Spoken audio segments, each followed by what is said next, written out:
Good morning বন্ধুরা, নমস্কার।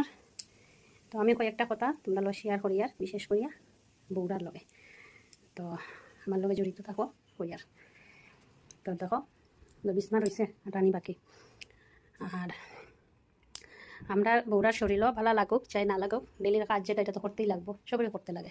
ছেলেদেরও বাইরের কাজ যেরকম করতে লাগবো, এরকম আমরারও ঘরের কাজ করতে লাগবো। তো ওটার লেগে দেখো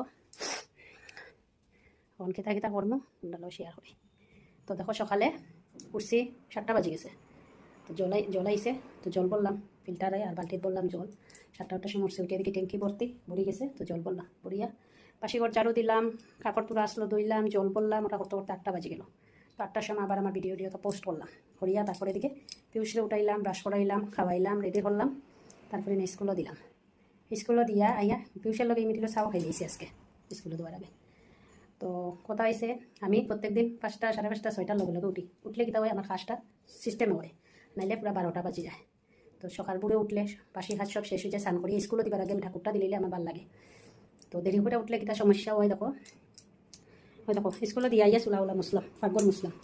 আর এখন কিতা করবো দেখো, বাসন কতটা ধুইমু, ডেলির বাসন দেখো। তো চুলা উলা মুসলাম, সব বাসন ধুইমু এখন। আর ডাস্টবিনের মধ্যে যেটা ওই গামলার মধ্যে সবজি উঠছে কাটিয়া যেটা রাখি, তো সব প্যাকেটও ঢুকাইয়া এখন ডাস্টবিনও রাখুন। আর তো বিছনা পরে টাইম আগে বাসনটা ধুইলিম, বাসন ধুইয়া ভাত বুয়াইয়া বাকি কাজ করা যাব। তো আগে বাসন দিলাম। তো ওটাই হইতে চাই আর সব বউরারে, যে আমরা যে সপ্তাহে একদিন ছুটি নাই, রবিবার হোক, শুক্রবার হোক, সোমবার হোক, প্রত্যেক দিন আমরা কাজ করতে লাগবে, শরীরও ভালো লাগুক চাই না লাগুক। আর রবিবারে যে স্কুল বন্ধ থাকে, তো বাচ্চাও ঘরে থাকে, তো বাচ্চারে সামলাইয়াও কাজ করা লাগে। তো কালকে যেহেতু শুক্রবার, আজকে আমার কাজ বেশি। আজকে আমার ঠাকুরের যেটা আমি ঠাকুর পূজা দিমু ফরিয়া, সব কাপড় চোপড়িটা ধুইয়া দিমু। কালকে যে বেড কাপড় বদলাইছি সব এগুলো সব ধুইয়া দিলাম আজকে, কারণ কালকে শুক্রবার বাসি আর রাখতাম না করো। তো আজকে সব ধুইয়া হইয়া দিমু। তখন সবের আগে বাসন ধুইমু, তারপরে বিছনা টাইমু, বাসন ধুইয়া ভাতের জল বয়াইমু, ডাইল বয়াইমু, বিছনা টাইমু। এর মধ্যে তার বাবা যদি আই যায় তো আই গেল।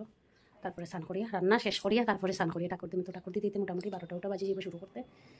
তো তারপরে আবার পিউসির আনতাম। তো তার বাবা যদি করে থাকে তো পিউসিটা গিয়ে আনবো। আমি যদি ঠাকুর দোয়ার থাকি তাই আনবো, আর যদি আমি ঠাকুর দোয়ার থাকি না, তো আমার অন্য কাজ থাকলে ওই কাজ পালাইয়া গিয়ে আমারই আনতে লাগবো। আর ঠাকুর দোয়ার থাকলে তো তারা গিয়ে আনতে পারতাম না, তো গিয়ে তার বাবাই আনবো। আর বাইরের নজারাটা তোমরা দেখাই। তো দেখো কিরকম করা রোদ উঠছে, দেখছো কীরকম করা রোদ উঠছে। তখন নমস্কার বন্ধুরা, ভিডিওটা এখানে শেষ করলাম। কমেন্টে জানাই কিরকম হয়েছে, শরীরটা বেজান কাইলা ভক্তিতা করবে, কাজ তো করতেই লাগবো, বুঝছো।